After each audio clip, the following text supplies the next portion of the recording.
I'll tell you a little bit about my process first that got me to the song. I started by picking up my Emily Dickinson selected poems from high school, fagged, notated.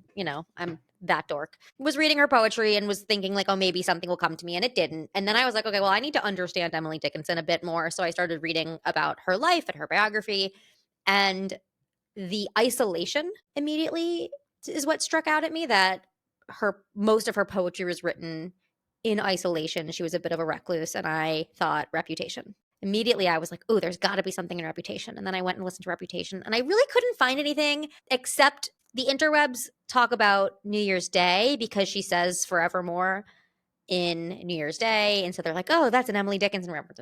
Maybe, maybe not. Maybe if I spent more time, I could have like really found and read more of her poetry. I could have found a Reputation song. But the idea of writing in isolation and separating yourself from the world, I thought was very interesting. An interesting parallel between the two.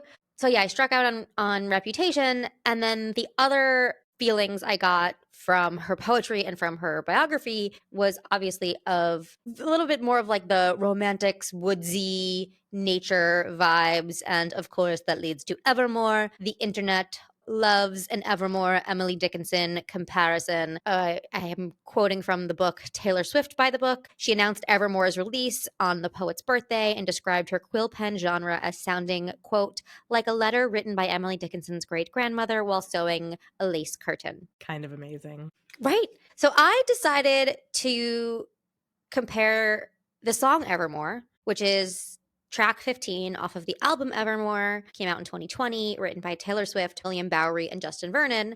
And I went off of vibes. I compared it to poem 355, It Was Not Death, for I Stood Up. The internet will tell you to compare this song to Sue Forevermore, which is about her sister-in-law, Sue, that she was in love with, simply because of the line, Sue Forevermore.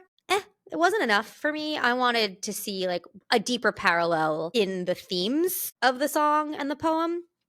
And so that's why I compared this to this poem, It Was Not Death, for I Stood Up, because there's a lot of themes of hopelessness, despair, loneliness really come through in the song Evermore. This